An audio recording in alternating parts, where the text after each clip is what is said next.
Assalomu alaykum aziz o'quvchilar.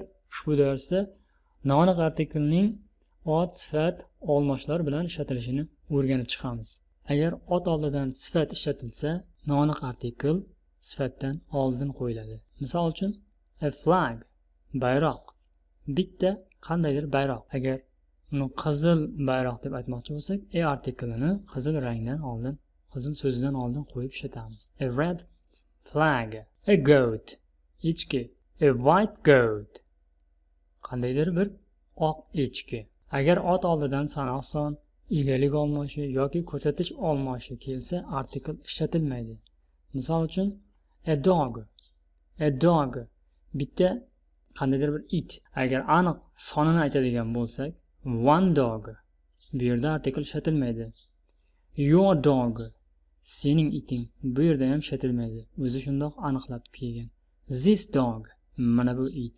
The girl, aniq artikl bilan ishlatilganda. The girl, qiz bola. One girl, bitta qiz. Her girl, uning qizi. That girl, ana bu qiz. Bu yerda mana ko'rib turganingizdek artikl ishlatilmaydi. Ya'ni bularning o'zi aniqlab kelib turibdi. 14-darsning yangi so'zlari bilan tanishib chiqamiz. 14. What color? Qanday rangda? A flag, bayroq. A shirt, erkaklar ko'ylagi. Green, yashil. Gray, kulrang. A dress, ko'ylak, ayollar ko'ylagi. Blue, moviy ko'k. His, uning, o'g'il bolalar uchun egalik olmosh. A pencil, qalam. Daddy, dadajon. Mommy, oyijon. Her, unga, undan, uni. Obyekt olmosh turi. Bu uning olmosh, ya'ni egalik olmosh turi bilan shaklan bir xil. To take, olmoq. Bu fe'l. Mana yangi so'zlarni ham o'rganib oldik.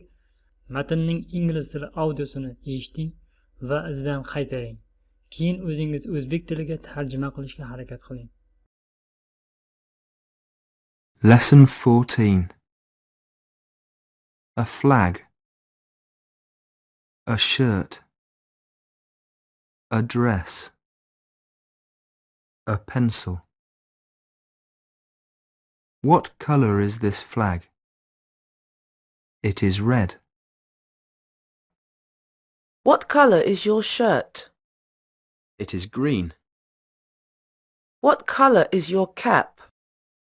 It is grey. What colour is my dress? It is blue. What colour is my hat? It is black. I have a kitten. My kitten is white. He has a dog. His dog is black. She has a dress. Her dress is blue.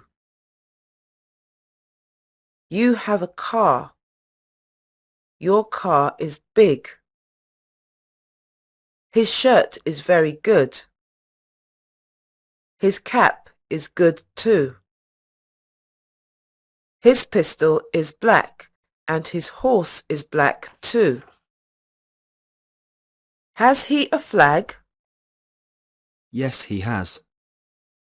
Has he a stick? No, he has not.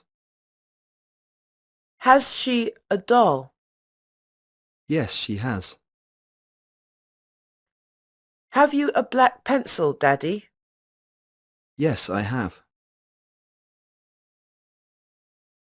Have you a green hat, Mummy? Yes, I have. Where is it?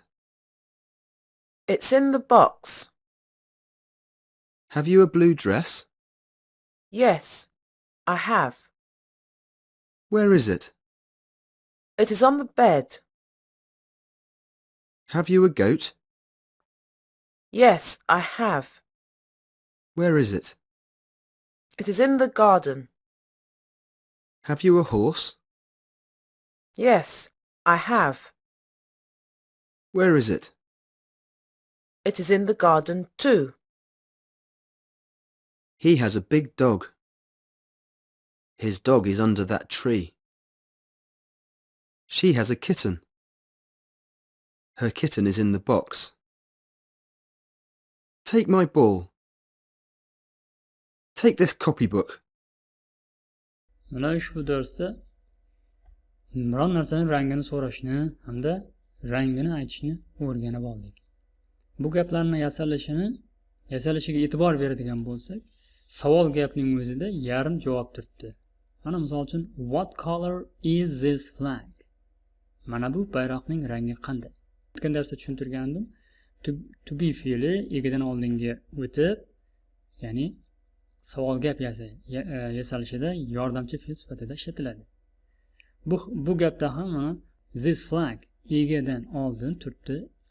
Biz javobda isni endi mana shu egadan keyin qo'yib ishlatamiz. Hozir bu javobda it is, ya'ni it bilan berilgan, ya'ni flag so'zini yana qayta takrorlanmasdan it olmoshigi bilan beryapti. It is blue, white and red. Ya'ni u deb bayroqni nazarda tutyapti. U ko'k, oq va qizil. This flag is blue, white and red. Mana bu bayroq ko'k, oq va qizil rangda. Ushbu gapning mana bu tagiga chizilgan qismiga savol berilyapti. What color is this flag? Ya'ni to be fe'li egadan oldinga o'tdi va odat, ya'ni qoidaga ko'ra ingliz tilida birinchi savol maxsus so'roq so'z keladi. What color bu maxsus so'roq so'zimiz, undan keyin yordamchi so'zimiz to be fe'li, this flag ega. What color is this flag? Hop, keyingi misol. Your shirt is green. Sizning ko'ylagingiz yashil rangda. Tagiga chizilgan yashil so'ziga savol beradigan bo'lsak, mana what color to be fe'lni your shirtdan oldinga o'tkazamiz. Is your shirt? Sizning ko'ylagingizning rangi qanaqa rangda? It is green. U yashil rangda. Hop, sizga savol. What color is this dress?